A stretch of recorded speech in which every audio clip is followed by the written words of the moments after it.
প্রেম পাওয়া যায়, কারণ ওনার কাছে মহাপ্রভু দিয়েছেন। আমি মহাপ্রভুর কাছে যেতে পারবো না, তাই বলে কি মহাপ্রভুর উপরে ওস্তাদ আছে রাধারানী প্রেমের, তাই না? যিনি প্রেমেরও গুরু, তার কাছে যেতে পারবো না, তেলা মেলার কাছে তো যাইতে পারি। কারণ এনারে ধরলে যদি ওনার কাছে যাওয়া যায় দোষটা কি, তাই না?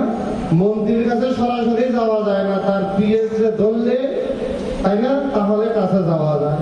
এটা হলো নরোত্তম ঠাকুর, তার কাছে গেলে প্রেম পাওয়া যায়, আর প্রেম পাইলে মহাপ্রভু পাওয়া যায়, তাহলে রাধা রানীকেই পাওয়া যায়। আর রাধারে পাইলে কৃষ্ণরে না পাইলেও চলে, কারণ কানটা নিলেই মাথা আসিবে। আরো সহজ করতাম, এখন তাহলে আসেন আমরা একটু নরোত্তম দামে যাই। নরোত্তম ঠাকুর বলছে, দেখুন কত সুন্দর তার কথা বলি। গতদিন পাঠকের পদাবলীর উপরে আলোচনা করেছিলাম, আপনাদের মনে আছে কি? কি বলেছিলাম?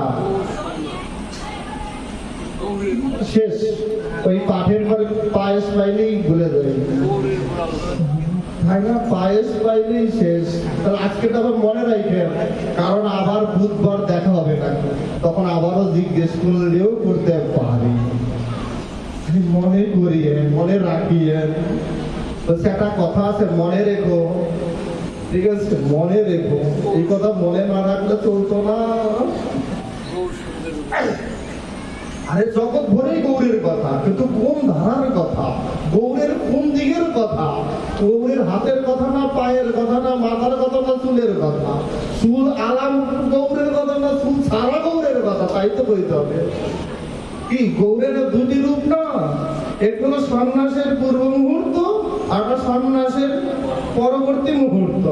24 বছরের আগের মহাপ্রভু আর 24 বছরের পরের মহাপ্রভু কি এক?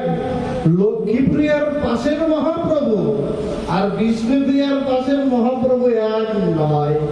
নবদ্বীপের মহাপ্রভু আর পুরীধামের মহাপ্রভু কি এক? ঝাড়িখণ্ডের পদের মহাপ্রভু আর বাংলাদেশে আসা মহাপ্রভু কি এক? শশীমায়ের অঙ্গনের মহাপ্রভু, রাঘবের ভবনের মহাপ্রভু, নিতাইয়ের সাথের মহাপ্রভু এক নয়। শিবাশঙ্করের মহাপ্রভু আর অদ্বৈত গৃহে শান্তিপুরের মহাপ্রভু এক নয়। বিদ্যার্থীর টোলের মহাপ্রভু আর গঙ্গা তটে কেশব ভারতীর সাথে যুক্তি তর্কের মহাপ্রভু, দীক্ষার আগের মহাপ্রভু আর দীক্ষার পরবর্তী মহাপ্রভু এক নয়। দেখছেন কতগুলো মহাপ্রভু আনলাম না? আরো এরকম আরো অনেক ভাবধারা আছে, তাই না? তাহলে আমরা আসি এত কথা না বলে আসল কথা, সবই আসল। নকল কথা কোনটা কইছি কি? ভুল কিছু কইতেছি কি? তাহলে বললে দাদা বলা শুনে আপনারা রাগ করেন কি? আরে এটাও রস, এটাও প্রেম, এটাও আনন্দ। বাড়িতে তো মনে করেন যে বন্ধু কিশোর পাঠের মধ্যে একটু হাসি খুশি থাকে, তাই না? মনে করেন কি না? তা মনে করে না। আর ওরা তো এমনি মনে করে, ওরা হ্যাঁ বলে আর না বলে মনে করবে। আপনারা বলেন না বেশি আনন্দ লাগে। এই যে দেখি আমি যেদিন পাঠ করতে আসি, দেখি যে না অনেক ভক্ত, আমার দেখলেও ভালো লাগে, মনে হয় না বা আরো ভালো ভালো কথা বলি। এই জন্য আপনারা বলেন আধা ঘন্টা, আমি বলি 1 ঘন্টা, তাই না? কারণ দেখলেও ভালো লাগে, আমারও তো যাইতে মন চায় না। আপনাদের ছাড়তে মন চাইলেও আমার যাইতে মন চায় না। নরোত্তম ঠাকুর বলছে, শুনুন কি বলছে জানো? বলছে দেখি কি বলছে, মনে করি হচ্ছে, গৌরাঙ্গ বলিতে হবে পুলক শরীর, হরি হরি বলিতে নয়নে ভবেনি, আর কবে নিতাই সাজ করুণা করিবে, সংসার বাসনা মোর কবে তুচ্ছ হবে, বিষয়ে সারিয়া কবে শুদ্ধ হবে মন, কবে আম হেরিব শ্রী বৃন্দাবন,